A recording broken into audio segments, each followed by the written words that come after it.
स्वागत है आपका उत्कर्ष क्लासेज की इस ऑनलाइन क्लास में। दोस्तों, और विकारी शब्द में अंतिम विकारी शब्द हमारा चल रहा है जिसका नाम है क्रिया।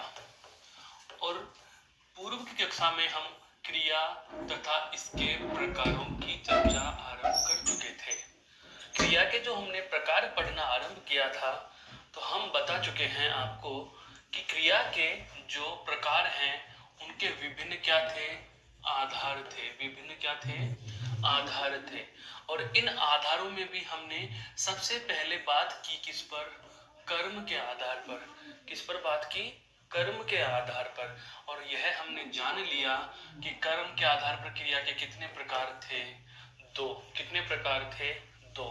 और दो में कौन कौन से थे, एक था अकर्मक और दूसरा है आपका सकर्मक। दूसरा कौन सा है, सकर्मक। यहाँ तक की पूर्ण बातें हम कर चुके हैं। आज की जो कक्षा हम आरंभ करने वाले हैं, पूर्व कक्षा में मैंने आपको बताया कि सकर्मक क्रिया जो होती है इसके भी वापस से कितने भाग होंगे, दो भाग होंगे। कितने भाग होंगे, दो भाग होंगे। तो अब हम बात करने वाले हैं कि जो सकर्मक क्रिया होती है उसके दो भाग कौन कौन से हैं, उन्हें हम कैसे पहचानेंगे। तो आज के बिंदु को हम आरंभ करते हैं सकर्मक क्रिया के भेदों से। तो देखो, आज जो हमारा बिंदु शुरू कर रहे हैं वह है सकर्मक क्रिया के भेद। और सकर्मक क्रिया के भेद यदि आपसे पूछ लिया जाए तो सदैव जवाब क्या आएगा, दो होंगे। कौन कौन से होंगे दो भेद? सबसे पहला जो आता है वह आता है एक कर्मक क्रिया। सबसे पहला जो प्रकार आएगा वह आएगा एक कर्मक क्रिया। और दूसरा जो भेद है वह होगा दोस्तों द्विकर्मक क्रिया। पुनः सुन लीजिए, सकर्मक क्रिया के दो भेद हैं। कितने भेद हैं, दो भेद हैं, जिनमें एक नाम है एक कर्मक क्रिया और दूसरा नाम है द्विकर्मक क्रिया। एक कर्मक क्रिया, देखो नाम से ही पता चल रहा है एक कर्मक क्या होगी, एक। और यहाँ पर क्या लिखा हुआ है, द्वि। इसका मतलब हो न हो, कर्मक कर्मक दोनों में समान है, नई चीज क्या जुड़ी हुई है, एक और दो। और ये संख्यावाची विशेषण है। हमने पूर्व कक्षा में जाना भी था कि ये संख्या लिखी हुई है। तो एक कर्मक का मतलब कर्म कितना है, एक। द्विकर्मक का मतलब कर्म कितने होंगे, दो। बहुत जगह आपको हो सकता है द्विकर्मक की जगह बहुकर्मक भी लिखा हुआ मिल जाए।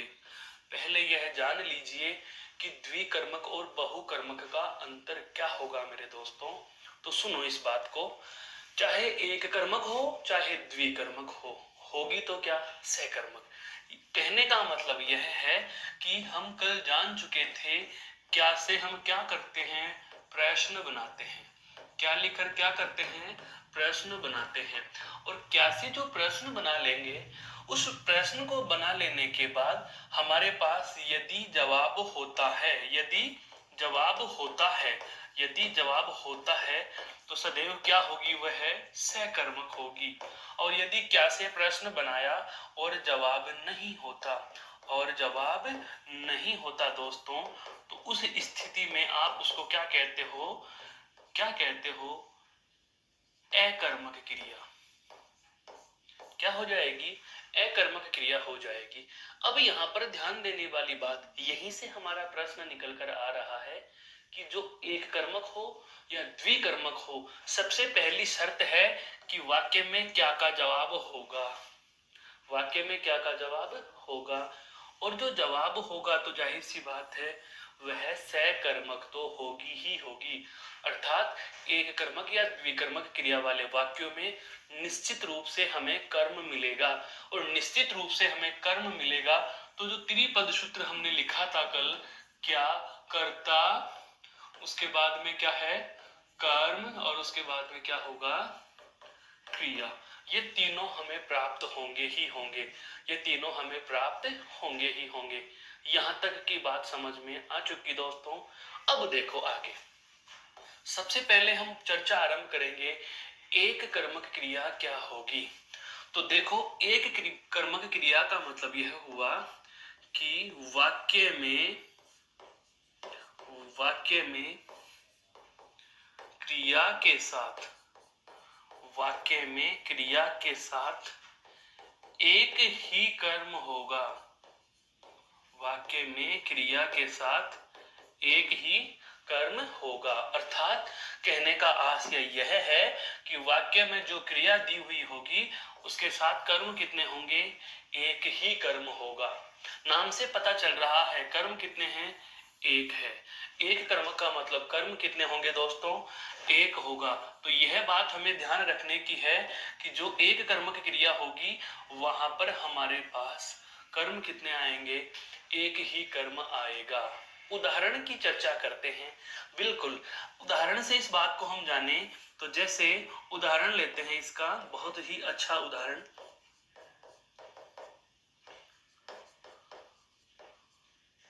मोहन पुस्तक पढ़ता है। मोहन पुस्तक पढ़ता है। मोहन पुस्तक पढ़ता है। दोस्तों क्या लिखा हमने, मोहन पुस्तक पढ़ता है। अब प्रश्न आता है, सबसे पहले ये जानिए कि ये एक कर्मक और द्विकर्मक तो बाद में होगी, पहले यह तो देखिए कि क्या ये सहकर्मक है, और सहकर्मक है या नहीं इसकी पहचान करने के लिए हम जान चुके हैं कि क्या किया जाएगा, क्या लिखकर प्रश्न बनाया जाएगा। क्या करेंगे दोस्तों, क्या लिखकर प्रश्न बनाते हैं, और यदि जवाब होता है तो हम कह देंगे कि क्या है, सहकर्मक है, और यदि जवाब नहीं होता तो सहकर्मक नहीं है। तो देखो, पढ़ना तो क्या है दोस्तों, क्रिया। पढ़ना तो क्या है यहाँ पर, क्रिया। काम करने वाला मोहन क्या हुआ, कर्ता। मोहन क्या हुआ, कर्ता। मोहन पुस्तक पढ़ता है। क्या पढ़ता है, पुस्तक पढ़ता है। जवाब मिल रहा है। क्या लिखकर हम प्रश्न बना रहे हैं, और क्या लिखकर जैसे ही हम प्रश्न बनाएंगे तो हमें जवाब भी प्राप्त हो रहा है। कि हमारा जो कर्म है वह क्या है, पुस्तक है। अब देखने वाली बात यह है दोस्तों कि इस वाक्य में देखो, कर्ता मोहन हुआ, पढ़ना उसकी क्रिया हो गई, तो जो पुस्तक है कितने कर्म आए, एक ही कर्म आया। अर्थात मूल रूप में तो यह वाक्य कौन सी क्रिया का हुआ, सहकर्मक क्रिया का। कौन सी क्रिया का हुआ, सहकर्मक क्रिया का हुआ। और सहकर्मक क्रिया में भी ये कौन सी क्रिया हो गई, तो आप बेझिझक कह सकते हैं कि सर यह एक कर्मक क्रिया हो जाएगी। दोस्तों यह क्या हो जाएगी, एक कर्मक क्रिया हो जाएगी। एक बार यहां तक की बात समझ में आई क्या, पुनः सुन लीजिए पूर्ण वार्ता कि हम आज जो सहकर्मक क्रिया के दो भेद करने वाले हैं, उन दोनों भेदों के नाम आपके सामने उल्लिखित हैं। एक तो है एक कर्मक क्रिया और एक है द्विकर्मक क्रिया। द्विकर्मक का दूसरा नाम आपको क्या मिल सकता है, बहुकर्मक। अंतर यह है, जैसे हम हिंदी में वचन केवल दो होते हैं, एक वचन और बहुवचन। एक वचन और बहुवचन। अगर संख्या में एक है तो एक होगा, और एक से अधिक दो होंगे तो आप द्विकर्मक कह रहे हो। आप चाहो तो हिंदी में जैसे बहुवचन माना जाता है तो द्विवचन न कहकर आप उसे बहुवचन कह सकते हो, अर्थात द्विकर्मक न कहकर आप उसे बहुकर्मक कह सकते हो। तो जब भी आपको सहकर्मक क्रिया के भेद पूछे जाएंगे तो पहली बात तो सदैव हमें क्या होगा, वाक्य दिया होगा। बहुत महत्वपूर्ण बात है यह। अगर केवल क्रिया के प्रकार पूछता है तो दोस्तों क्रिया के प्रकार पूछते समय हमें शब्द दे सकता है। यह परीक्षा लेने वाले या पेपर बनाने वाले की मनोवृत्ति पर निर्भर करता है कि उसने वाक्य से प्रश्न पूछना है या शब्द से प्रश्न पूछना है। लेकिन यदि सहकर्मक क्रिया के भेद यदि पूछना चाहेगा तो मजबूरी है उनकी कि उन्हें क्या लिखना होगा, सदैव वाक्य लिखना होगा। क्या लिखना होगा दोस्तों, सदैव वाक्य लिखना होगा। ये बहुत ही अनिवार्य शर्त है जो हमें सकर्मक क्रिया के भेदों के लिए ध्यान रखने की होगी कि यदि सकर्मक क्रिया के भेद पूछे जाएंगे तो हमें वाक्य देकर ही प्रश्न पूछ सकता है, अकेला शब्द देकर प्रश्न नहीं पूछ सकता। यहां तक की बात समझ में आ चुकी, इसको एक बार देख लीजिए गौर से, फिर हम और आगे बढ़ते हैं।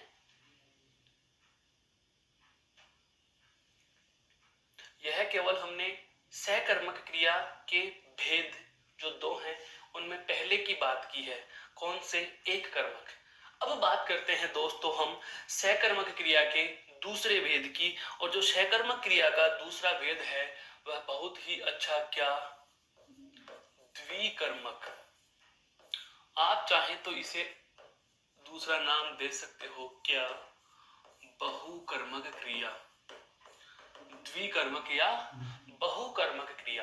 अब बहुकर्मक क्रिया हम पढ़ना आरंभ करें उससे पहले यह ध्यान में रहना चाहिए कि यह प्रकार किसका है, सकर्मक क्रिया का। किसका प्रकार है दोस्तों, सकर्मक क्रिया का भेद है। यह सकर्मक क्रिया का भेद है, और सकर्मक क्रिया का ये कौन सा भेद है, तो आप कह सकते हो कि यह श्रीमान जी दूसरा भेद है, नाम द्विकर्मक या बहुकर्मक। एक कर्मक में तो कर्म कितना थे, एक। द्विकर्मक या बहुकर्मक में कर्म कितने होंगे, एक से अधिक, या मैं कहूं दो कर्म होंगे। कैसे होंगे जानो जरा। जैसे मैं कहूं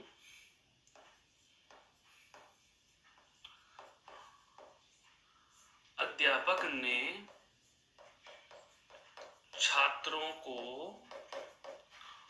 पढ़ाया। अध्यापक ने छात्रों को पढ़ाया। फिर मैं अगला उदाहरण लिख रहा हूं, अध्यापक ने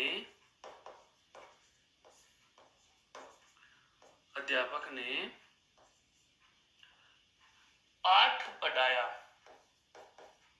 अध्यापक ने पाठ पढ़ाया। फिर मैं लिख रहा हूं इन दोनों को जोड़ते हुए एक अलग ही लाइन, क्या, अध्यापक ने छात्रों को पाठ पढ़ाया। अध्यापक ने छात्रों को पाठ पढ़ाया। इन तीनों उदाहरणों को पढ़ना है बहुत अच्छे से, समझ में आएंगी बहुत सारी बातें इसमें। ये केवल सामान्य से 3 उदाहरण ही नहीं लिखे, इन 3 उदाहरणों में मैंने 3 बड़े टॉपिकों का संकेत दे दिया आपको। वो कैसे दिया, मैंने आपको कल भी कहा था, पूर्व की कक्षा में भी हम बहुत बार बातें कर चुके हैं कि हिंदी की व्याकरण के सारे बिंदुओं के मध्य अंतर संबंध पाया जाता है। हम इन्हें जोड़ते हुए पढ़ेंगे, और जोड़ते हुए पढ़ते हैं दोस्तों तो ध्यान देना। यहाँ पर सबसे पहले एक उदाहरण की हम बात करें तो देखो उदाहरण में क्या लिखा हुआ है, अध्यापक ने छात्रों को पढ़ाया। पढ़ाना तो क्या है दोस्तों यहाँ पर, क्रिया। पढ़ाना तो क्या है यहाँ पर, क्रिया। और जैसा कि हम पूर्व की कक्षा में जान चुके हैं, इधर ध्यान दीजिए जरा, क्या लिखा हुआ है, कर्ता कारक होता है, और कर्ता कारक की विभक्ति क्या है, ने। अर्थात एक तरफ तो हम क्या लिख रहे हैं, कारक, और एक तरफ क्या लिख रहे हैं, उसकी विभक्ति। एक तरफ क्या लिख रहे हैं, उसकी विभक्ति। तो जो कर्ता कारक होता है उसकी विभक्ति क्या है, ने। उसके बाद दूसरा जो कारक है उसकी विभक्ति क्या है, कर्म कारक की विभक्ति क्या होती है, को। ये दोनों चीजें हमारे लिए बेहद महत्वपूर्ण है, ये दोनों चीजें जानना अति आवश्यक है। यह वाली बात हम बाद में सीखेंगे। एक बार जुड़ती हुई बात आ गई तो पहले हम इसी का विस्तार ले लेते हैं, इसी का वर्णन प्राप्त कर लेते हैं कि इन दोनों की जानकारी हमें होना क्यों आवश्यक है, कर्ता कारक की विभक्ति ने और कर्म कारक की विभक्ति को। तो दोस्तों जानते हैं इनमें ऐसा क्या छुपा है वो समझिए। वाक्य में मैंने कल आपको बताया था, पूर्व की कक्षा में हमने जाना कि वाक्य में जहां कहीं भी कारक की विभक्ति लिखी होगी उसके ठीक पहला शब्द संबंधित विभक्ति का कारक होता है। यह बात हम जान चुके हैं पूर्व में भी और पुनः बता रहा हूं। जैसे यहाँ वाक्य में हमें क्या लिख रहा हुआ मिल रहा है, ने। और दोस्तों ने कौन से कारक की विभक्ति है, कर्ता कारक की। इसका मतलब ने जहां भी लिखा होगा उसके ठीक पहला शब्द क्या होगा, कर्ता होगा। वाक्य में ने जहां भी लिखा हुआ है उससे ठीक पहला पद कौन है? अध्यापक। तो अध्यापक क्या होगा? कर्ता कारक हो जाएगा। अध्यापक क्या हो जाएगा दोस्तों? कर्ता कारक हो जाएगा। यहाँ पर यह बात आपको जान लेना बेहद आवश्यक है। पुनः सुन लीजिए, वाक्य में जहां भी कारक की विभक्ति, विभक्ति को आप कारक चिन्ह भी कह सकते हो, कारक चिन्ह भी कह सकते हो, विभक्ति को आप परसर्ग भी कह सकते हो। तो कारक चिन्ह विभक्ति या कारक का जहां भी परसर्ग लिखा होगा वाक्य में, उससे ठीक पहला पद उसी विभक्ति का कारक होता है। यह एक सामान्य सा नियम हमें ध्यान में रखना है। ने लिखा हुआ है तो ने से पहले वाक्य में सदैव क्या है? कर्ता। ने से पहले वाक्य में क्या आ रहा है? कर्ता। तो यहाँ यह कर्ता कारक हो गया। इसका मतलब वाक्य में पढ़ना क्रिया, पढ़ाना क्रिया थी और कर्ता कारक हो गया। अब देखो यहाँ पर दूसरा जो पद लिखा हुआ मिल रहा है, को। छात्रों को कौन से कारक की विभक्ति है दोस्तों? कर्म कारक की।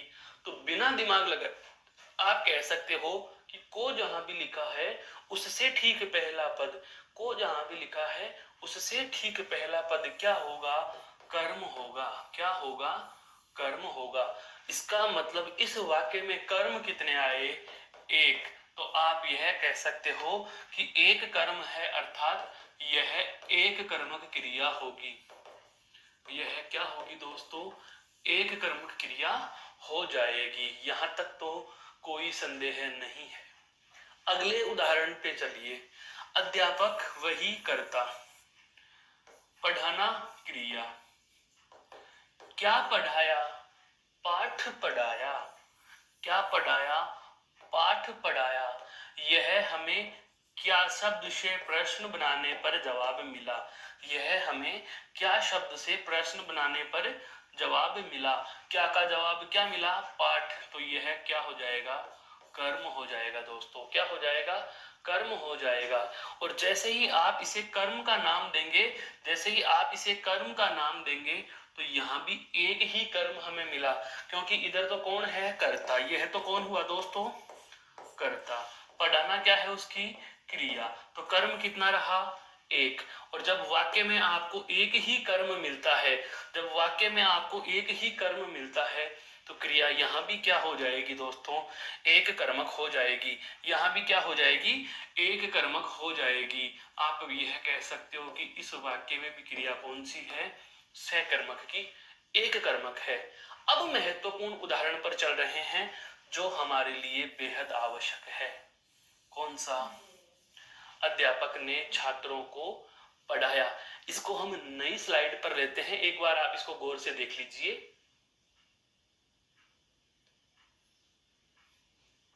देखो, अब अध्यापक ने छात्रों को पढ़ाया और अध्यापक ने पाठ पढ़ाया, दोनों को जोड़ते हुए हम एक उदाहरण बना रहे हैं। क्या? कि अध्यापक ने छात्रों को पाठ पढ़ाया। अध्यापक ने छात्रों को पाठ पढ़ाया। यह उदाहरण हमने लिया। हम इस उदाहरण का पूरा पोस्टमार्टम करेंगे कि यहाँ एक कर्मक होगी या द्विकर्मक होगी, एकर्मक है या सहकर्मक है। सबसे पहली बात तो क्या पढ़ाया? पाठ पढ़ाया। ये लो जी, इसका मतलब क्या से जवाब मिल रहा है? तो क्रिया तो सहकर्मक है दोस्तों। अब सहकर्मक में भी अब मैं पूछूं कि यहाँ एक कर्मक है या द्विकर्मक है, यह जानने की बात है। तो देखो, अध्यापक ने यहाँ से इसको हम पूरा का पूरा विश्लेषणात्मक रूप से जानने का प्रयास करते हैं। अध्यापक ने क्या है? कारक की विभक्ति। ने क्या है? कारक की दोस्तों विभक्ति है। और कारक विभक्ति होने की वजह से यहाँ पर अध्यापक कौन सा शब्द हो गया? कर्ता हो गया। यह क्या हो गया? कर्ता। और पढ़ाना क्या है दोस्तों? उसकी क्रिया है। पढ़ाना क्या है? उसकी क्रिया है। यहां तक तो हमें कोई संदेह नहीं। अब महत्वपूर्ण बात आ रही है छात्रों को, और एक है पाठ। दोनों चीजें समझना। मैंने आपसे अभी अभी पूर्व के इस कक्षा में अभी देखा, अभी अभी हमारे 2-5 मिनट पहले के वृत्तांत में आया था कि जहां भी कारक की विभक्ति को लिखी होगी उससे ठीक पहला पद क्या होगा, संबंधित विभक्ति का कारक होगा। कहने का आशय यह हुआ कि वाक्य में यदि को लिखा हुआ मिल रहा है तो उससे ठीक पहले लिखा पद कर्म होगा, उससे लिखा ठीक पहले पद क्या होगा, कर्म। अभी यहाँ पर हमें को लिखा हुआ मिल रहा है तो को से पहले क्या लिखा हुआ मिल गया दोस्तों, छात्रों मिल गया। क्या मिल गया, छात्रों। तो छात्रों के लिए हम कहेंगे कि यहाँ पर यह क्या है, कर्म है। यहाँ पर यह क्या है, कर्म है। दो बातें पता चल चुकी। पहली बात पता चली कि विभक्ति जहां लिखी होगी उससे ठीक पहला पद संबंधित विभक्ति का कारक होगा। दूसरी बात यह पता चली कि हमारे वाक्य में विभक्ति को लिखी हुई थी और को विभक्ति जो है वह कर्म कारक की है। को विभक्ति कर्म कारक की है, अर्थात को से लिखा पहला पद सदैव क्या होगा, कर्म होगा। और आपने इसको क्या कह दिया, कर्म कह दिया। अब एक नई चीज हमें और जाननी है, यह भी पहली वाली स्लाइड में हमने जाना था क्या, कि क्या से हम क्या करते हैं दोस्तों, प्रश्न बनाते हैं। क्या से हम क्या करते हैं, प्रश्न बनाते हैं। और क्या से जैसे ही प्रश्न बनाएंगे तो जो जवाब होगा वो सहकर्मक होगा। सहकर्मक का मतलब क्या से प्रश्न बनाने के बाद क्या का जो भी जवाब आता है वह कर्म होगा। और यहाँ पर हमारे क्या का जवाब देखो, अध्यापक ने छात्रों को क्या पढ़ाया, अध्यापक ने छात्रों को क्या पढ़ाया, तो आपका जवाब आ रहा है पाठ। अभी अभी हमने जाना कि क्या शब्द से प्रश्न बनाने के बाद जो भी जवाब आता है उसे हम कर्म कहते हैं। तो दोस्तों यहाँ पर देखो कर्म कितने हो गए हमारे सामने, कर्म हो गया एक, कर्म हो गए दो। कर्म कितने हो गए, दो। और जब दो कर्म यदि हमें मिल जाते हैं तो उसे हम द्विकर्मक कह सकते हैं। उसे हम क्या कह सकते हैं, द्विकर्मक कह सकते हैं। हम चाहे तो उसे बहुकर्मक कह सकते हैं। यह तो एक हो गई बेसिक सेंस और बेसिक तथ्य वाली बातें। यह तो क्या हो गई, बेसिक सेंस और बेसिक तथ्य की बातें। अब हम बात करें इसी से जुड़ती हुई तथ्यात्मक से अलग जो फैक्ट्स पर जा रही हैं वो समझो, जो हमें अतिरिक्त ध्यान रखना है, जो हमें सीखने और समझने में बेहद आवश्यक और मदद करती हैं वो समझिए। क्या क्या बताऊंगा, ऐसी चीजें पता चलेंगी ना। अब तक तो ये सारी चीजें किताबों में लिखी पड़ी हैं, हमने उनको सूचीबद्ध और संकेतबद्ध तरीके से मैंने आपके सामने रख दिया। लेकिन अब जो चीजें मैं आपको बता रहा हूं कि किस तरीके से एक दूसरे में ये बिंदु उलझे हुए हैं और कैसे अंतर संबंध है वो जानो। इतनी बड़ी रामायण आपको याद ना हो तो विचलित नहीं होना, अपनी बुद्धि को व्यस्त करने की आवश्यकता कदापि नहीं है। यह तथ्य यदि हमें याद नहीं रहता तो हम दूसरे तरीके से भी इसका जवाब निकाल सकते हैं। देखो कैसे बता रहा हूं, बहुत महत्वपूर्ण बातें। सबसे पहली बात, कर्ता के साथ क्या लिखा हुआ हो, ने लिखा हुआ हो। क्या लिखा हुआ हो दोस्तों, ने लिखा हुआ हो। हमारे वाक्य में देखो कर्ता के साथ में क्या लिखा हुआ है, ने। क्या लिखा हुआ है, ने। तो दो तीन बातें आपके जहन में सदैव आ जानी चाहिए। क्या क्या, कर्ता के साथ यदि ने लिखा हुआ है तो पहली विशेष बात जो सदैव ध्यान रखनी है कि ऐसे वाक्यों में अगर आपसे काल पूछ लिया जाए तो काल सदैव क्या होगा, भूतकाल होगा। जब हम काल पढ़ेंगे तो इस बात की चर्चा फिर से करेंगे। बहुत अच्छी बात पता चली कि जब वाक्य में कर्ता के साथ ने लिखा हुआ है तो वाक्य में काल यदि पूछा जाए तो काल सदैव कौन सा होगा, भूतकाल होगा। अध्यापक ने छात्रों को पाठ पढ़ाया, कब पहले पढ़ाया। मैंने मैंने पुस्तक खरीदी, कब खरीदी, पहले खरीदी। मैंने भोजन खाया, कब खाया, पहले खाया। आप कर्ता के साथ ने लिख करके वर्तमान काल या भविष्य काल का वाक्य नहीं बना सकते। अर्थात मेरे कहने का आशय यह हुआ कि वर्तमान काल और भविष्य काल में कर्ता के साथ ने विभक्ति का प्रयोग नहीं होता। एक बात। और दूसरी महत्वपूर्ण बात जो आपको सदैव याद रखनी है, ऐसे वाक्यों में क्रिया सदैव क्या होगी, तो दोस्तों याद रखना, क्रिया सदैव क्या होगी, सहकर्मक होगी। ये सर इतना क्यों बताया, फिर इतनी रामायण की जरूरत कहाँ थी, ये लाइन ही बता देते। बिल्कुल दोस्तों, यह लाइन अब आपके आसानी से समझ में आएगी कि यदि कर्ता के साथ ने लिखा हुआ है तो काल वाक्य का सदैव भूतकाल होगा और क्रिया सदैव क्या होगी, सहकर्मक होगी। अर्थात अकर्मक क्रिया के वाक्यों में कर्ता के साथ ने परसर्ग का प्रयोग कदापि नहीं होगा। क्लियर, दोनों बातें समझ में आ गई। और तीसरी महत्वपूर्ण बात इसी से संबंधित एक और जान लीजिए, क्या यदि वाच्य पूछा जाए, वाच्य पूछा जाए तो वाच्य ऐसी जगह कौन सा होगा, तो सदैव वाच्य होगा कृत्रिवाच्य। कौन सा होगा, कृत्रिवाच्य होगा। 3 तथ्य 3 करोड़ रुपए के मैंने आपको बता दिए। 3 तथ्य जो आपके 3 बिंदुओं को कवर करते हैं। सबसे पहली बात, काल कौन सा, भूतकाल। क्रिया कौन सी, सहकर्मक। वाच्य कौन सा, कृत्रिवाच्य। वाच्य कौन सा, कृत्रिवाच्य। जब काल आएगा तब काल की चर्चा करेंगे, जब वाच्य आएगा तो वाच्य की चर्चा करेंगे। और कर्ता के साथ ने विभक्ति के प्रयोग होता है, कब कब होता है, कब कब नहीं होता, यह हम कारकों में पढ़ेंगे। मैंने केवल बिंदु के संकेत दे दिए हैं कि ने लिखा हुआ हो तो 3 प्रकार के सकारात्मक जवाब आपके मस्तिष्क में आ जाने चाहिए। अरे अगर कर्ता के साथ आपने ने पढ़ लिया तो आगे की लाइन मत पढ़िए, थोड़ी देर के लिए मान लीजिए मैंने इस आगे की पूरी पंक्ति को मिटा दिया जी।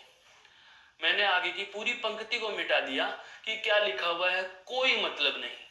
अध्यापक ने, इसके आगे कोई भी वाक्य जोड़ दीजिए।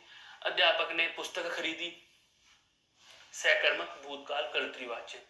अध्यापक ने भोजन किया, अध्यापक ने पाठ पढ़ाया, अध्यापक ने विद्यार्थियों को सिखाया, अध्यापक ने दान दक्षिणा दी, अध्यापक ने झंडा फहराया, अध्यापक ने मैच खिलाया। कुछ भी लिख दीजिए दोस्तों, कुछ भी लिख दीजिए। कर्ता के साथ यदि ने लिखा हुआ है तो आगे कैसा भी वाक्य जोड़ो, सदैव क्रिया सहकर्मक, काल भूतकाल और वाच्य कृत्रिवाच्य होगा।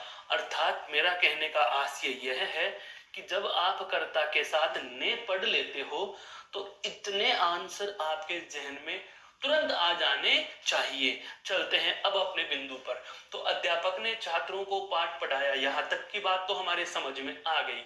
अब हम बात करते हैं इसी से संबंधित और।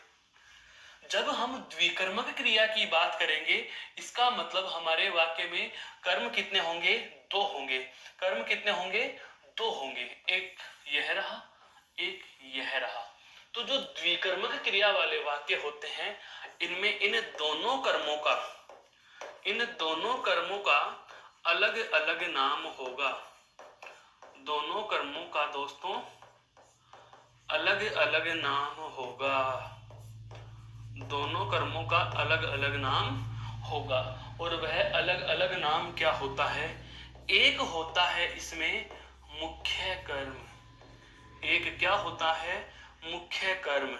और दूसरा क्या होता है, गौण कर्म। दूसरा क्या होता है दोस्तों, गौण कर्म। वापस से सुन लीजिए कि जब द्विकर्मक क्रिया का वाक्य आपके समक्ष लिखा हुआ हो तो आपके सामने जो 2 कर्म आएंगे, इन दोनों कर्मों में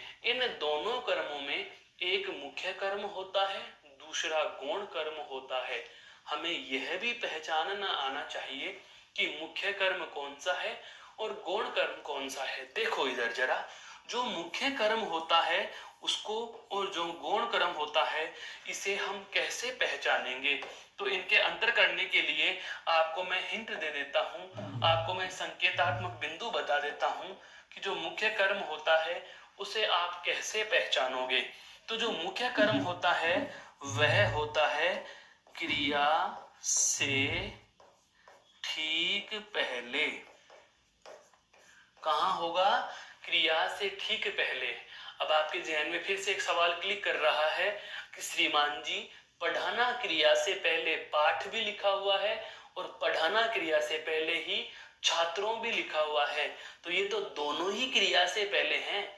मैंने कहा क्रिया से ठीक पहले, ये ध्यान दीजिए शब्दों के प्रयोग पर। ठीक पहले मतलब जस्ट पहला, क्रिया पढ़ाना से जस्ट पहले क्या लिखा हुआ है? पाठ। इसका मतलब पाठ शब्द यहाँ क्या है? मुख्य कर्म है। चलो मान लिया हमें यह बात याद नहीं रही तो भी चिंतित नहीं होना, क्रिया से ठीक पहले लिख दो, या आप कह सकते हो कि यह निर्जीव होता है। यह क्या होता है दोस्तों? निर्जीव होता है। क्या होता है? निर्जीव होता है। छात्रों और पाठ, इन दोनों में निर्जीव कौन हुआ? पाठ। तो यह पद आपका मुख्य कर्म होगा। मान लीजिए यह बात भी आप भूल जाते हैं तो अंतिम तथ्य, महत्वपूर्ण तथ्य, कि जो मुख्य कर्म होता है द्विकर्मक क्रिया के वाक्यों में, तो वह विभक्ति रहित होगा। वह कैसे होगा? विभक्ति रहित होगा। जैसे कारकों की विभक्तियों की बात की जाए तो कर्म कारक के साथ में क्या जुड़ा हुआ है? को जुड़ा हुआ है। तो को जुड़ा हुआ है, यहां पर ध्यान रखना, मुख्य कर्म के साथ को जुड़ा हुआ नहीं है। यह भी प्रश्न उठ जाता है मेरे विद्वान दोस्तों कि कब कब वाक्य में कर्म के साथ को जोड़ा जाएगा और कब कब वाक्य में कर्म के साथ को नहीं जोड़ा जाएगा। इन दोनों पहलुओं पर भी हम चर्चा करने वाले हैं। तो कर्म कब जोड़ेंगे और कब नहीं जोड़ेंगे, यह बात बताने से पहले मैं इस बात पर एक बार पुनः प्रकाश डाल देता हूं कि जो भी मुख्य कर्म होंगे तो मुख्य कर्म क्रिया से कहाँ होंगे? ठीक पहले होंगे। क्रिया से कहाँ होंगे? ठीक पहले होंगे। और दूसरी बात, ये निर्जीव होंगे। और तीसरी बात, ये विभक्ति रहित होंगे। ये विभक्ति रहित होंगे। यहां तक की बात समझ में आई। अब आता है गौण कर्म का नंबर, कि गौण कर्म कैसे पहचाने। तो देखो, गौण कर्म जो होता है वह लिखा जाता है कहां पर? मुख्य कर्म से पहले। मुख्य कर्म से पहले। अब अगर आपके दिमाग में यह बात भी याद रह गई तो भी आप दोनों के जवाब दे सकते हो। इस लाइन को समझो, मुख्य कर्म से पहले होता है गौण कर्म। इसका मतलब द्विकर्मक क्रिया के वाक्य में कर्म कितने होंगे? दो, और दोनों आगे पीछे हुए लिखे हुए होंगे। मुख्य कर्म से पहले, इसका मतलब कर्म से पहले लिखा जाता है। कहने का मतलब यह हुआ हमारे वाक्य में दो कर्म है और दो में से एक पहले है, दोनों में से एक पहले है, ये लिखा हुआ है। मुख्य छोड़ दीजिए, इसमें मैं ये कह दूं कि यह कर्म से पहले है। यह कर्म से पहले है। थोड़ी देर इतना ही समझ लीजिए, इसमें क्या लिखा हुआ है? ये कर्म से पहले है। इसका मतलब दो कर्म थे तो एक से तो पहले है, इस कर्म से तो पहले है। अगर आप इसको कर्म कहो तो इससे पहले थोड़ी होगा। दोनों कर्म है, इन दोनों में से पहले आया, इन दोनों में से इस कर्म से पहले यह है, इससे पहले थोड़ी है कोई, यह इसके बाद है, तो इस कर्म से पहले। तो इसका मतलब यह हुआ कि यह कहाँ लिखा हुआ है? मुख्य कर्म से पहले। मान लीजिए यह बात याद नहीं रही तो आप इसको कह सकते हो कि यह सजीव या प्राणी वाचक होगा। यह क्या होगा? सजीव या प्राणी वाचक होगा दोस्तों, सजीव या प्राणी वाचक होगा। और तीसरी महत्वपूर्ण बात जो आती है वह आती है क्या? कि जो गौण कर्म होता है वह होता है विभक्ति सहित। वह कैसे होगा दोस्तों? वह होगा विभक्ति सहित होगा। कैसे होगा? विभक्ति के साथ में होगा। कहने का मतलब यह को विभक्ति सहित होगा। कर्म कारक की विभक्ति को लिखी हुई है, पहली बात लागू। दूसरी बात, छात्रों सजीव भी है, यह भी बात लागू। यह मुख्य कर्म से पहले लिखा हुआ है, यह भी बात लागू। तो अब मैं इसी उदाहरण में आपसे पूछ बैठूं कि बताइए, अध्यापक ने छात्रों को पाठ पढ़ाया, द्विकर्मक क्रिया तो है लेकिन मुख्य कर्म कौन सा है और गौण कर्म कौन सा है? तो आप बेझिझक कह देंगे कि छात्रों शब्द तो क्या है? मुख्य या गौण? मुख्य या गौण? तो आपके जहन में सदैव आंसर आएगा कि यह कौन सा है? गौण कर्म होगा। कौन सा होगा? गौण कर्म होगा। और पाठ क्या हो जाएगा आपका? मुख्य कर्म हो जाएगा। पाठ क्या हो जाएगा आपका? मुख्य कर्म हो जाएगा।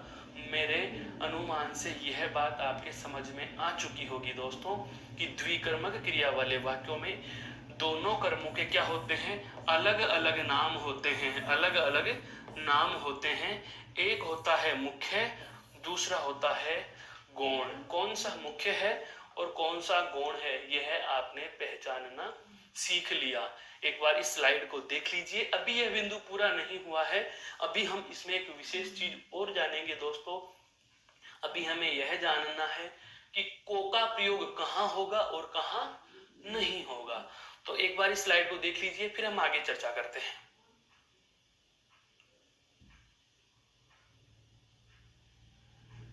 देखो, अब द्विकर्मक क्रिया के संदर्भ में हम जान चुके हैं, मुख्य कर्म और गौण कर्म हम जान चुके हैं। तो एक छोटी सी जुड़ती हुई बात मैं आपको और बता देना चाहता हूं, क्या कि को विभक्ति, कौन सी दोस्तों, को विभक्ति। को विभक्ति जो मूल रूप में कौन से कारक की है, कर्म कारक की है। कौन से कारक की है, कर्म कारक की है। ये कर्म कारक की जो को विभक्ति होती है, इस को विभक्ति का प्रयोग कहाँ कहाँ होगा, तो ध्यान रखना, यदि सजीव कर्म होता है, ऐसा कर्म होता है, सजीव कर्म होता है, तो सजीव कर्म के साथ हम सदैव को का प्रयोग कर सकते हैं। सदैव को विभक्ति का प्रयोग किया जा सकता है। सदैव को विभक्ति लिखी जाती है। सदैव को विभक्ति लिखी जाती है। यह बात आपके समझ में आ चुकी होगी मेरे दोस्तों, कि यदि वाक्य का कर्म सजीव हुआ तो को विभक्ति लिखी जाएगी। एक आता है और एक बहुत महत्वपूर्ण तथ्य है, यदि बजाना या बढ़ाना, ये ध्यान रखना, ये क्या है, क्रियाएं हैं। ये क्या है, क्रियाएं हैं। इन दोनों क्रियाओं के साथ में भी कर्म यदि निर्जीव हो, कर्म निर्जीव होगा, कर्म निर्जीव होगा, तो इस कर्म निर्जीव होगा के साथ में भी आपके को विभक्ति लिखी जाती है। को विभक्ति लिखी जाएगी। यह बात ध्यान रखने की है। कहने का आशय यह हुआ कि यदि वाक्य में हमारे सजीव कर्म है, तो इसमें कोई संदेह ही नहीं कि को विभक्ति का प्रयोग करना है या नहीं करना, तो आप निश्चित कह देंगे कि को विभक्ति लिखी जाएगी। लेकिन महत्वपूर्ण बात अगर हमारे आ रही है, वह क्या है, देखो, सजीव कर्म के साथ सदैव लिखना ही लिखना है। जैसा कि यहाँ लिखा हुआ है, देखो, छात्रों, सजीव कर्म है तो को लिखा हुआ है। लेकिन यदि इसके बाद हमने दूसरी बात जानी है, क्या, बजाना या कौन सी क्रिया हो, बढ़ाना। जैसे ढोल बजाया या ढोल को बजाया, दोनों के उदाहरण देखो। ढोल को बजाना या झगड़े को बढ़ावा दिया। मोहन ने झगड़े को बढ़ावा दिया। तो बजाना और बढ़ाना, इन दोनों क्रियाओं के साथ आपका जो कर्म है वह निर्जीव है, तो भी आपको संदेह नहीं करना। बजाना और बढ़ाना क्रिया के साथ आप निसंकोच होकर के निर्जीव कर्म के साथ भी को विभक्ति का प्रयोग कर सकते हैं। को विभक्ति का प्रयोग कर सकते हैं दोस्तों। तो आशा करता हूं यह को विभक्ति का सारा मामला आपके समझ में आ चुका होगा। अब हम और बात करते हैं इसी से संबंधित आगे। एक बार इस स्लाइड को गौर से देख लीजिए।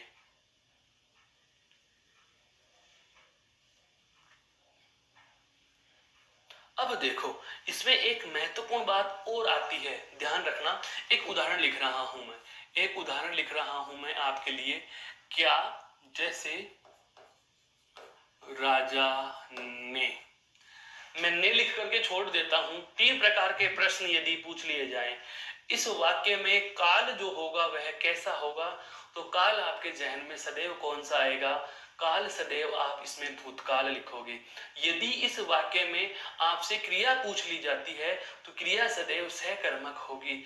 और यदि इसी वाक्य में आपसे वाच्य पूछा जाए तो वाच्य कौन सा होगा, कृत्रिवाच्य होगा। कौन सा होगा, कृत्रिवाच्य होगा। तो हम आगे बढ़ते हैं। तो राजा ने, आगे मैं लिख रहा हूं, गरीबों को कंबल दान राजा ने क्या किया, दान दिया है। किसे दिया है, गरीबों को दिया है। और क्या दिया है, कंबल दिया है। गरीबों को क्या दिया, कंबल दिया। बार बार बोल रहा हूं, उस बात पे समझो। क्या दिया, क्या, कंबल, क्या, कंबल। क्या का जवाब जो भी आता है वह हम पहले से ही जानते हैं कि क्या का जो जवाब आएगा वह कर्म होगा। एक बात। दूसरी बात भी मेरे दोस्त सब जानते हैं कि को लिखा हुआ है, को विभक्ति किसकी, गरीब के साथ में लिखा हुआ है, अर्थात यह क्या है, कर्म है। क्यों, क्योंकि को विभक्ति कौन से कारक की है, कर्म कारक की विभक्ति को लिखी हुई है। यहाँ पर ने लिखा हुआ है और ने कौन से कारक की विभक्ति है, तो आप कह सकते हो कि ने तो कौन से कारक की विभक्ति है, कर्ता कारक की है। ने कौन से कारक की विभक्ति हो गई, कर्ता कारक की हो गई। और देना क्या है दोस्तों, तो देना है आपके यहाँ पर लिखी हुई क्या, क्रिया। देना क्या लिखी हुई है, क्रिया लिखी हुई है। वाक्य पुनः पढ़ें, राजा ने गरीबों को कंबल दान दिए। अर्थात बहुत सारे गरीब लोग हैं, उनको राजा ने कंबल दान दिए। सवाल मेरा क्या है वो जानिए। दिए गए वाक्य में, दिए गए वाक्य में क्रिया होगी एकर्मक,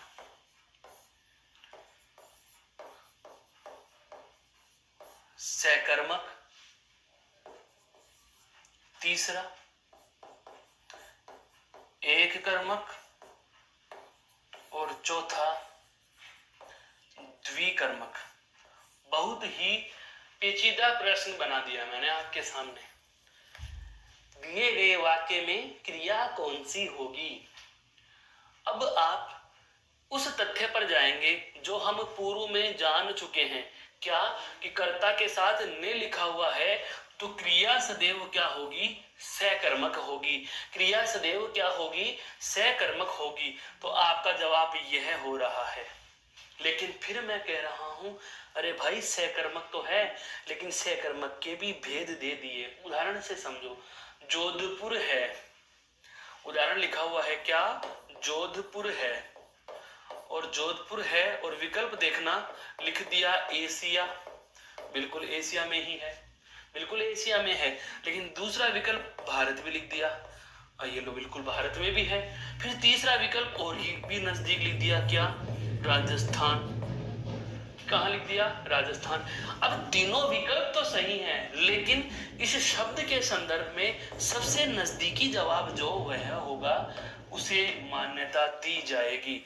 अर्थात इसका जो फैक्ट जाएगा, अर्थात सभी मतों से हम कहें तो सर्वाधिक महत्वपूर्ण मत कौन से पर जाएंगे, राजस्थान पर। जवाब तीनों सही है, लेकिन ऐसी स्थिति जब आ जाती है कि एक से अधिक जवाब सही हो तो ज्यादा नजदीकी पंडित जवाहरलाल नेहरू, लाल बहादुर शास्त्री प्रधानमंत्री रहे, नरेंद्र मोदी जी प्रधानमंत्री हैं, भारत के प्रधानमंत्री हैं। अब आपके लाल बहादुर शास्त्री जी का भी नाम लिखा हुआ है और अटल बिहारी वाजपेयी का नाम भी लिखा हुआ है, सरदार मनमोहन सिंह का नाम भी लिखा हुआ है और नरेंद्र मोदी जी का भी नाम लिखा हुआ है। नाम चारों हैं, चारों ही प्रधानमंत्री हैं। जवाब कौन सा होगा, नरेंद्र मोदी जी। वर्तमान जो हैं, अर्थात सबसे नजदीकी जो जवाब होता है उसे सही माना जाता है। यदि ये दोनों विकल्प थोड़ी देर के लिए मान लो हटा दिए जाते, यदि ये दोनों विकल्प मान लीजिए थोड़ी देर के लिए हटा दिए जाते और यहाँ पर क्या लिखा होता, केवल सकर्मक, और एक लिख दिया जाता एकर्मक। यहाँ दूसरा होता एक व दो दोनों या उपयुक्त में से कोई नहीं, तो उस स्थिति में आप सकर्मक कर सकते थे। लेकिन आपको प्रश्न पूछने वाले ने बड़ा दिमाग लगा करके प्रश्न दे दिया कि एकर्मक या सकर्मक पहचानो, तो आपने सकर्मक पहचान लिया।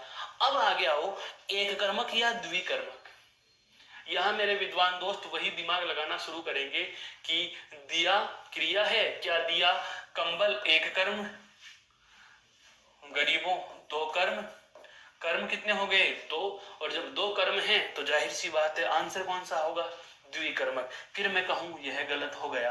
अब क्यों गलत हुआ, अब आज का जो महत्वपूर्ण तथ्य है वो यही है दोस्तों कि ऐसी स्थिति में जब वाक्य में साफ साफ आपको दो कर्म लिखे हुए दिख रहे हैं, फिर भी आप एक ही कर्म मानोगे, तो क्यों मानोगे? यह है जानना बेहद आवश्यक है। तो ध्यान दीजिए, यदि वाक्य में दान, पुरस्कार, उपहार, इनाम, भेंट,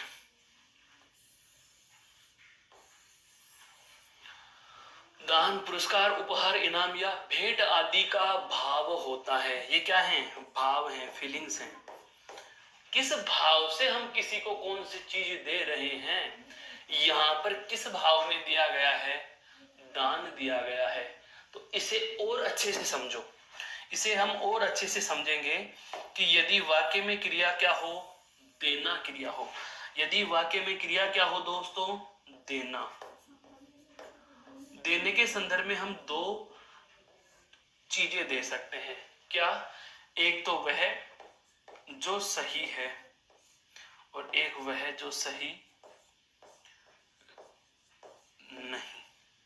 एक तो सही चीज किसी को दी जाती है और एक सही नहीं किसी को। यदि किसी को हम नशा करने के लिए प्रेरित कर रहे हैं, ऐसी चीज देना सही नहीं है। यदि हम किसी को खाद्य सामग्री दे रहे हैं, किसी को किसी विपदा या महामारी के समय भोजन खिला रहे हैं, किसी अन्य प्रकार से उसकी सहायता कर रहे हैं, आर्थिक लाभ उसको दे रहे हैं, सही है। तो कहने का मतलब यह हुआ कि सही नहीं है और सही है। अब सही चीजें होती हैं, उसमें भी फिर दो शर्तें लागू हो गई। क्या? एक तो ऐसी चीज जो वापस लेंगे, एक तो ऐसी चीज है जो वापस लेंगे, और एक ऐसी चीज है जो वापस नहीं लेंगे। वापस नहीं लेंगे। यहां भी वही दो शर्तें लागू होंगी। क्या? सही नहीं है लेकिन वापस लेंगे, वापस लेंगे। जैसे कि कोई मादक पदार्थ का सेवन हम भी कर रहे हैं, किसी साथी से भी करा रहे हैं, मैंने भी लिया, उनको भी दिया, उन्होंने भी लिया, मुझे दे दिया, तो दे करके वापस लेना।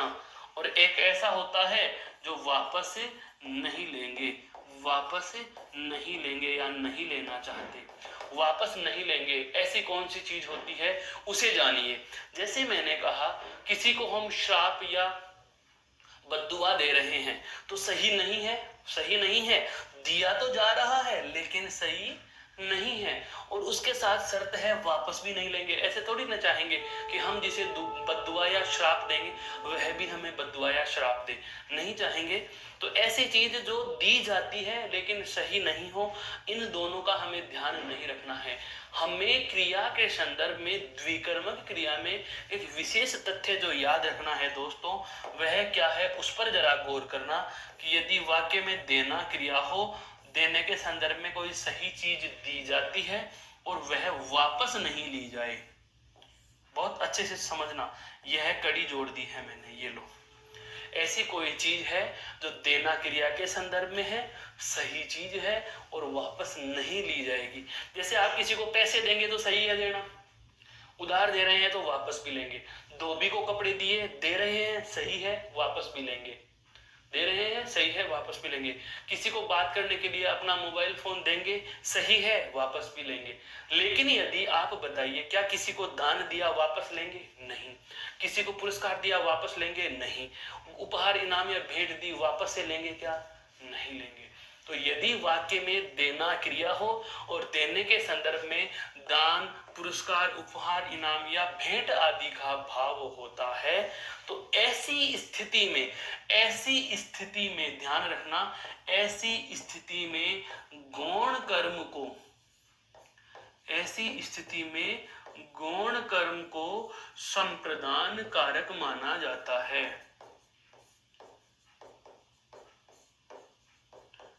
ऐसी स्थिति में गौण कर्म को क्या माना जाता है दोस्तों? संप्रदान कारक मान लिया जाता है। जबकि वाक्य में कर्म के साथ को लिखा हुआ है, बहुत अच्छे से जानो इस बात को, वाक्य में कर्म के साथ को लिखा हुआ है, कर्म कारक की विभक्ति लिखी हुई है, उसके बावजूद भी हम उस गौण कर्म को क्या मान रहे हैं दोस्तों? संप्रदान मान रहे हैं। गौण कर्म को क्या मानेंगे? संप्रदान मानेंगे। क्या मानेंगे? संप्रदान मानेंगे। अर्थात इस वाक्य में अब आपसे मैं पूछूं कि दो कर्म दिए हुए हैं, कर्म एक, कर्म दो, दोनों कर्मों में मुख्य कर्म कौन सा है? तो मुख्य कर्म के लिए अभी अभी हमने जाना कि मुख्य कर्म जो होता है वह कहाँ लिखा होता है? क्रिया से ठीक पहले निर्जीव और विभक्ति रहित होता है। क्रिया से ठीक पहले निर्जीव और विभक्ति रहित, क्रिया से ठीक पहले है, निर्जीव और विभक्ति रहित है। तो यह तो कौन सा हो गया दोस्तों? मुख्य कर्म। यह कौन सा हो गया? मुख्य कर्म। और दूसरा कौन सा रह गया? गौण कर्म। दूसरा कौन सा रह गया? गौण कर्म। अब अपवाद का जो नियम है, विशेष नियम जो है वह क्या कह रहा है कि यदि दान, उपहार, पुरस्कार, इनाम या भेंट अर्थात देना क्रिया के संदर्भ में इनमें से किसी भी चीज का भाव होता है, किसी भी चीज के संदर्भ से कोई चीज दी जा रही है, इनमें से किसी भाव में कोई चीज दी जाती है, तो ऐसी स्थिति में हम सदैव कर्म कौन सा? गौण मानेंगे। क्या? संप्रदान। और संप्रदान कारक मान लिया दोस्तों। पूर्व की कक्षा की बात याद कीजिए कि एक वाक्य में एक से ज्यादा कारक हो सकते हैं, लेकिन एक ही स्थान पर दो नहीं हो सकते। अब आपने इस गौण कर्म को क्या मान लिया? संप्रदान मान लिया। क्या मान लिया? संप्रदान मान लिया। तो बताओ, यह तो कर्म रहा ही नहीं, तो कर्म हमारे पास कितने रह गए? एक। कर्म हमारे पास कितने रह गए? एक। तो यह तो कर्म रहा ही नहीं, तो यह तो क्या हो गया दोस्तों? संप्रदान कर्म कितना रहा? एक। तो जवाब क्या हो जाएगा? एक कर्मक क्रिया। जवाब क्या हो जाएगा? एक कर्मक क्रिया। इसका सही जवाब क्या होगा दोस्तों? एक कर्मक क्रिया जवाब सही होगा। समझ में आ चुका होगा, मेरा मानना है। यह तथ्य आप बहुत अच्छे से जान पाए हैं कि यदि वाक्य में देना क्रिया हो और देने के संदर्भ में दान, पुरस्कार, उपहार, इनाम या भेंट दी जाती है, तो ऐसी स्थिति में गौण कर्म को संप्रदान कारक माना जाता है। गौण कर्म को संप्रदान कारक मान लिया जाता है, अर्थात क्रिया एक कर्मक होगी। अर्थात क्रिया एक कर्मक होगी। इस तथ्य को भी यदि आप परिभाषा के शब्दों में लिखना चाहें तो हम यहाँ पर एक तथ्य लिख सकते हैं, विशेष नोट डाल करके। क्या? कि यदि वाक्य में देना क्रिया हो, यदि वाक्य में देना क्रिया हो और देने के संदर्भ में, और देने के संदर्भ में दान, पुरस्कार,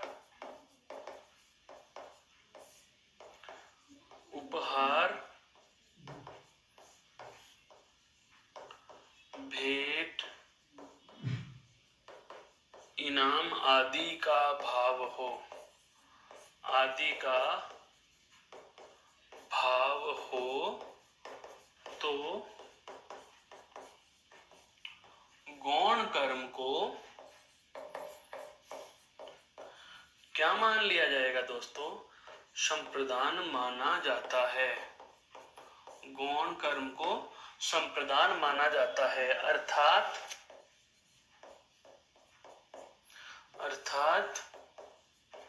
क्रिया एक कर्मक होगी।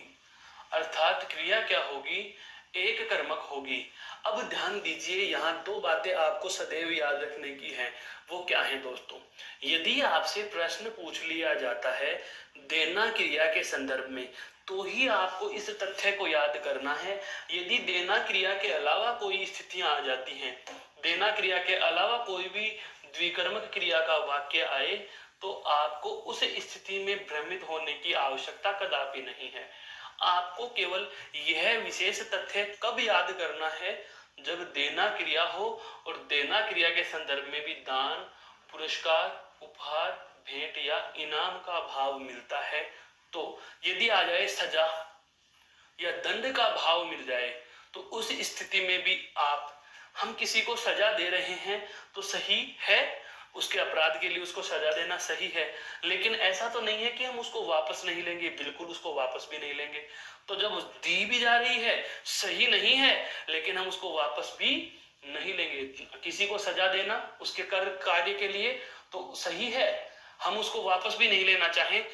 किसी भी न्यायाधीश ने मृत्युदंड सुना दिया, मृत्यु की सजा सुना दी, अब मृत्यु की सजा सुनाने के बाद वो ये थोड़ी अपेक्षा करते हैं कि जिस अपराधी के लिए या जिस अपराध के लिए अपराधी को मैंने सजा सुनाई वह भी बदले में मुझे सजा सुनाए। तो स्थिति तो एक जैसी ही है, देना भी है, सही भी है और वापस भी नहीं लेना चाहते, लेकिन वहां द्विकर्मक ही क्रिया होगी। अभी हम उसकी बात करते हैं। एक बार आप इस स्लाइड को गौर से देखिए।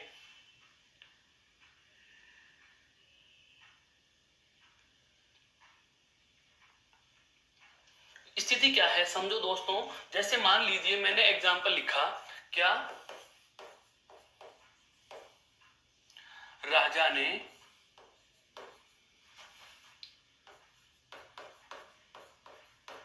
चोर को